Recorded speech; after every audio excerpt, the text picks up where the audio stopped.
ప్రస్తుతం మనతో పాటు సీతాఫల్ మండలి డివిజన్కి సంబంధించినటువంటి కార్పొరేటర్ హేమ గారు ఉన్నారు. వారితో మాట్లాడదాం.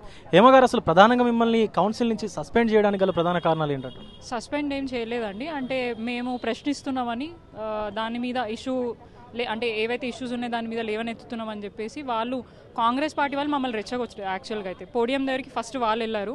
మేము యాజ్ అ రిప్రజెంటేటివ్స్గా మాకున్న సమస్యల మీద ప్లే కార్డ్స్ ప్లే చేస్తూ మేము నిరసన తెలిపే ప్రయత్నం చేసినాం. అది కూడా చాలా పొలైట్గానే మేము అక్కడ నిరసన ప్రకటించే ప్రయత్నం చేసినాం. కానీ కొంతమంది కాంగ్రెస్ కార్పొరేటర్లు జెంట్స్ మహిళా కార్పొరేటర్ల మీద దాడి చేయడం జరిగింది. మా చేతిలో ఉన్న ప్లే కార్డ్స్ని గుంజుకొని చింపి మేయర్ పోడియం మీద వేసింది వాళ్ళు. కానీ మేయర్ గారు మేము వేసామని చెప్పేసి మా మీద మీరు సారీ చెప్పాలా, మీరు ఇక్కడి నుంచి వెళ్ళిపోవాలా, లేదంటే మీకు ఫండ్స్ ఇవ్వము అని చెప్పి వారు ఆ చైర్లో కూర్చొని మమ్మల్ని బెదిరించడం, డెవలప్మెంట్ ఎట్లా జరుగుతుందో చూస్తా అని చెప్పి చెప్పడం, ఇవన్నీ కూడా గమనిస్తుంటే అసలు ప్రజాస్వామ్యం ఎక్కడ పోతుంది, ప్రజాపాలన అన్నారు, ఇదే నా ప్రజాపాలన. ఒక కార్పొరేటర్కి కౌన్సిల్లోనే ఇంత దౌర్జన్యంగా మేయర్ గారు బిహేవ్ చేయడం అనేది నిజంగా చాలా దురదృష్టకరం. మేము చాలా పొలైట్గా చెప్పినాం, ఎందుకంటే గత బడ్జెటే పూర్తి స్థాయిగా అన్ని ఏమంటారు శాఖలకి రాలేదు. ఇప్పుడు కొత్తగా పెట్టిన బడ్జెట్లో కూడా మాకు చాలా క్వశ్చన్స్ ఉన్నాయి. దాని మీద తర్వాత డిస్కషన్ చేద్దాం, ఫస్ట్ క్వశ్చన్ అవర్ కంప్లీట్ చేద్దాం అని చెప్పేసి మేము డిమాండ్ చేయడం జరిగింది. దానికి వాళ్ళు ఒప్పుకోకుండా మా ఇష్టం మేము ఏదైనా చేస్తాం, నా చైర్లో నేను కూర్చున్నా నేను ఏదైనా చేయడానికి రైట్ ఉందని చెప్పేసి వాళ్ళు అహంకారపూరితంగా మాట్లాడడం అనేది కరెక్ట్ కాదు. వాళ్ళు మా కన్సర్న్ కూడా తీసుకోవాలా. ఫస్ట్ ఆఫ్ ఆల్ మా అందరి బీఆర్ఎస్ సంఖ్య స్ట్రెంగ్త్తోనే వాళ్ళు ఇప్పుడు మేయర్ అయ్యి ఆ చైర్లో కూర్చున్నారు. ఫస్ట్ అది మర్చిపోద్దు వాళ్ళు. మీరు కేవలం అవిశ్వాస తీర్మానం ఎక్కడ పెడతారో అన్నటువంటి భయంతో మిమ్మల్ని బయటకు పంపించిందని చెప్పి మాట్లాడుతూ ఉన్నారు, మీరు నిజమేనది?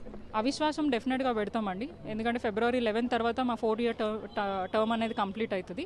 మీరు అన్నట్టే నిజంగానే వారు ఎక్కడ మమ్మల్ని ప్రశ్నిస్తారు, ఆ ప్రశ్నకి సమాధానం మేము చెప్పలేము కాబట్టి మమ్మల్ని అందరినీ బయటికి పంపించినారు.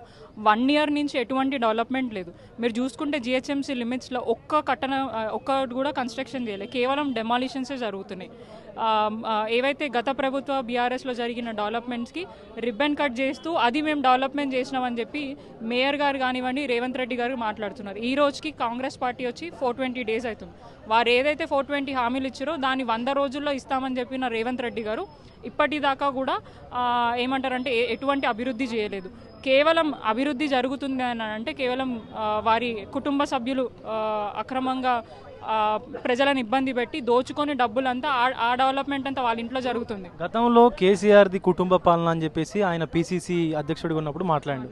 ఇప్పుడు మరి గణతంత్ర వేడుకల్లో ఆయన సోదరుడికి ఆ స్టేజ్ మీద స్థానం కల్పించడం ఏంది? ఏ హోదాతోనైనా ఆ యొక్క స్టేజ్ ఎక్కిండు? అంటే వారు చెప్పడం ఏంటంటే మాకు ఎటువంటి పదవులు లేకపోయినా మా సోదరులు సేవ చేస్తున్నారండి. ప్రజాసేవ చేయాలంటే స్టేజుల మీద కూర్చొని చేయడం కాదు, కింద ఉండి ప్రజలకు మంచి చేసే విధంగా కూడా వాళ్ళు సేవ చేయొచ్చు. కానీ కొడంగల్ సొంత నియోజకవర్గంలో ప్రజలని అన్యాయంగా వాళ్ళు ఇబ్బంది పెట్టి జైలు పాలు చేసి రైతులను, ఎందుకంటే రైతు ప్రభుత్వం చెప్పుకునే వీళ్ళు రైతులని వంచి వాళ్ళని ఇబ్బంది పెట్టి 45 రోజుల పైగా జైల్లో పెట్టి వాళ్ళని ఇబ్బంది పెట్టినారు.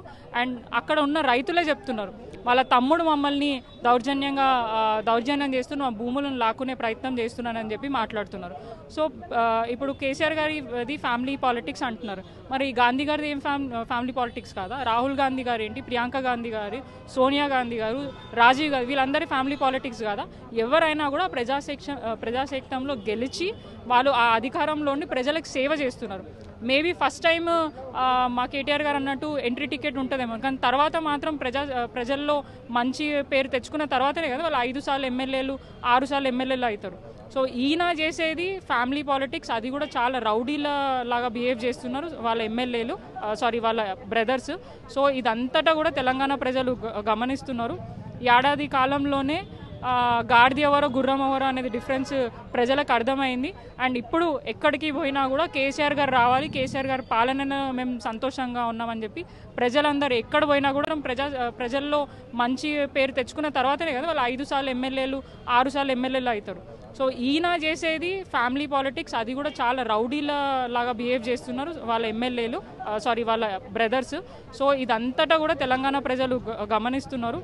ఏడాది కాలంలోనే గాడిది ఎవరో గుర్రం ఎవరో అనేది డిఫరెన్స్ ప్రజలకు అర్థమైంది. అండ్ ఇప్పుడు ఎక్కడికి పోయినా కూడా కేసీఆర్ గారు రావాలి, కేసీఆర్ గారి పాలనను మేము సంతోషంగా ఉన్నామని చెప్పి ప్రజలందరూ ఎక్కడ పోయినా కూడా చెప్పడం జరుగుతుంది. ఇప్పుడు ఈ స్థానిక సంస్థల ఎన్నికలు రాబోతా ఉన్నాయి. స్థానిక సంస్థల ఎన్నికల్లో ఖచ్చితంగా బీఆర్ఎస్కి పెద్ద మెజారిటీ వస్తుందని చెప్పి మీరు అనుకుంటున్నారా, లేకపోతే ఇంకా తగ్గేటువంటి అవకాశం ఉందా? తగ్గే అవకాశం అయితే లేదు. డెఫినెట్గా లోకల్ బాడీస్లో బీఆర్ఎస్ రావాలని వాళ్ళు కోరుకుంటున్నారు.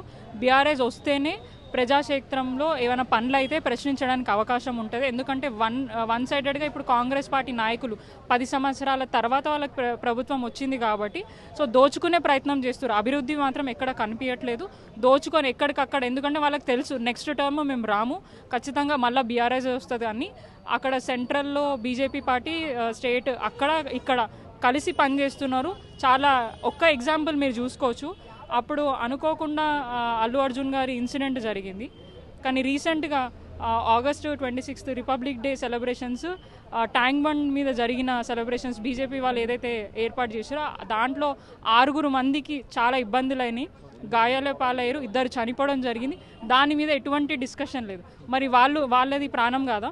అది వదిలేసేయండి. మొన్న ఆ బాబు చనిపోయిన తర్వాత వాళ్ళందరూ కలిసి అల్లు అర్జున్ గారిని టార్గెట్ చేసింది. మరి 50కి పైగా పిల్లలు చనిపోవడం జరిగింది ఈ కాంగ్రెస్ పార్టీ ప్రభుత్వంలో. అండ్ నిన్నగాక మొన్ననే 50 మంది ఫుడ్ పాయిజన్ తిని హాస్పిటల్ పాలైన. ఇవన్నీ కాంగ్రెస్ పార్టీ హయాంలోనే జరుగుతున్నాయి కదా, మళ్ళీ ఇప్పుడు కనిపిస్తలేదా వాళ్ళందరికీ?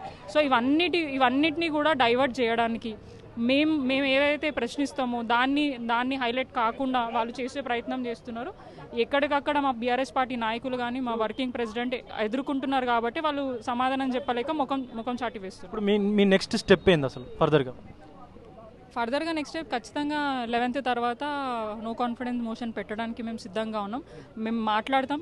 వీళ్ళేమో సంఖ్య లేదు అంటున్నారు. 2 టర్మ్స్ మా సంఖ్యతోటే బీఆర్ఎస్ పార్టీ మేయర్లుగా డిప్యూటీ మేయర్లుగా అయినరు. ఇప్పుడు పార్టీలు మారి పిచ్చి మాటలు మాట్లాడుతున్నారు. వాళ్ళందరికీ మేము బుద్ధి చెప్పడానికి సిద్ధంగా ఉన్నాం.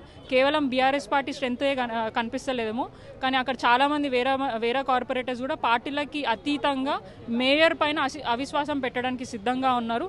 అండ్ సొంతంగా ఆమె ఏదైతే ఓన్ చేసుకుంటున్న కాంగ్రెస్ పార్టీ నిన్న ఆమె మీటింగ్ పెడితే 3 మంది కార్పొరేటర్లే పోయినరు. సో ఆ వాల్యూ ఉంది ఆమెకి. కాంగ్రెస్ పార్టీ అంటే ఏంటిదో ప్రతి ఒక్కరికి తెలుసు. సో డెఫినెట్గా వాళ్ళే కాంగ్రెస్ పార్టీ నాయకులు ఆమెకు బుద్ధి చెప్పడానికి సిద్ధంగా ఉన్నారు.